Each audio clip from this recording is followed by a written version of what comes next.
வணக்கம். தமிழ் ஃபுட் கார்னரில் இன்றைக்கி காலிஃப்ளவர் பெப்பர் ஃப்ரை பண்ண போகிறோம்.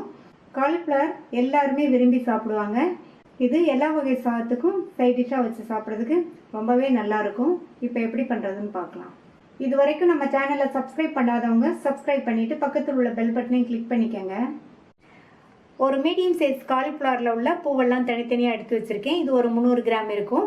இதை இந்த பாத்திரத்தில் சேர்த்துட்டு இது கூட 2 பிஞ்ச் மஞ்சள் தூள், 1 டீஸ்பூன் கல் உப்பு, இதில் நல்லா கொதிக்க வச்ச தண்ணியை சேர்த்துடலாம்.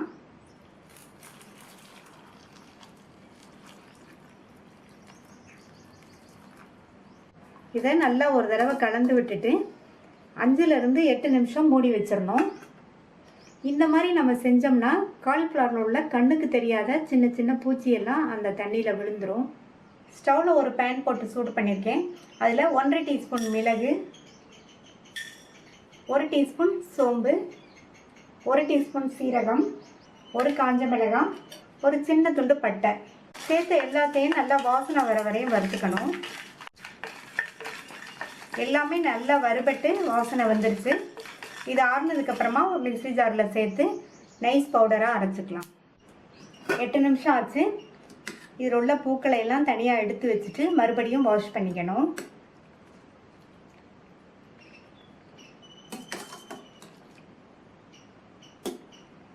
இந்த பேனில் 2 டேபிள் ஸ்பூன் எண்ணெய் சேர்த்து, எண்ணெய் சூடானதும் அதில் 1/2 இன்ச் அளவுள்ள இஞ்சியும் 3 பூண்டையும் 1-2 இடித்து வச்சுருக்கேன்.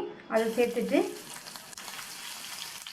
இதை லைட்டாக இந்த மாதிரி எண்ணெயில் பரட்டி விட்டுட்டு அது கூட கறிவேப்பிலை, கட் பண்ண ஒரு பெரிய வெங்காயம், இதை 1 நிமிஷம் போல் இந்த எண்ணெயிலே வதக்கி விட்டுக்கணும்.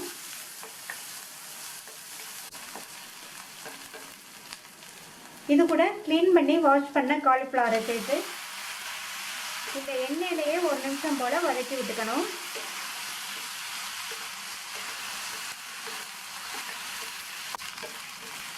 வெங்காயத்தோடு சேர்த்து நல்லா 1 நிமிஷம் வதக்கி விட்டாச்சு. இது கூட 1 பிஞ்ச் மஞ்சள் தூளும் இந்த காலிஃப்ளவருக்கு தேவையான அளவு உப்பும் சேர்த்துட்டு நல்லா ஒரு தடவை கலந்து விட்டுறணும்.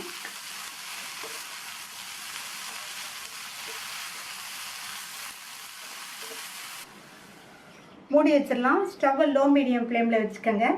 காலிஃப்ளவர் வெந்து வரட்டும். ரொம்ப குழைய வெந்துடக்கூடாது. ஓரளவு க்ரன்ச்சியாக இருந்தால் தான் நல்லாயிருக்கும். 5-6 நிமிஷம் ஆச்சு. காலிஃப்ளவர் குழையாமல் கரெக்டாக வெந்திருக்கு. இந்த மாதிரி வேக வச்சுக்கணும்.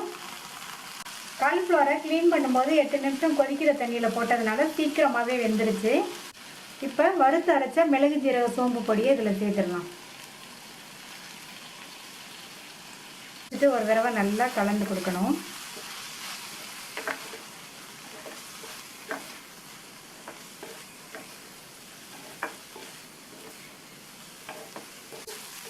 நல்லா கலந்து விட்டாச்சு. ஸ்டவ் சிம்மில் வச்சுருவோம். இந்த காலிஃப்ளவர் மிளகு தூளோடு சேர்ந்து ஒரு 5 நிமிஷம் இருக்கட்டும்.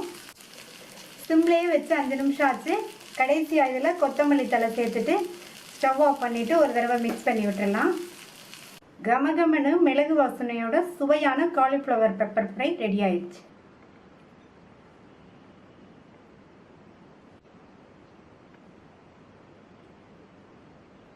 இந்த ஈஸியாக பண்ணக்கூடிய டேஸ்டான காலிஃப்ளவர் பெப்பர் ஃப்ரையை ட்ரை பண்ணி பார்த்துட்டு உங்கள் கமெண்ட்ஸை சொல்லுங்கள். தேங்க்யூ.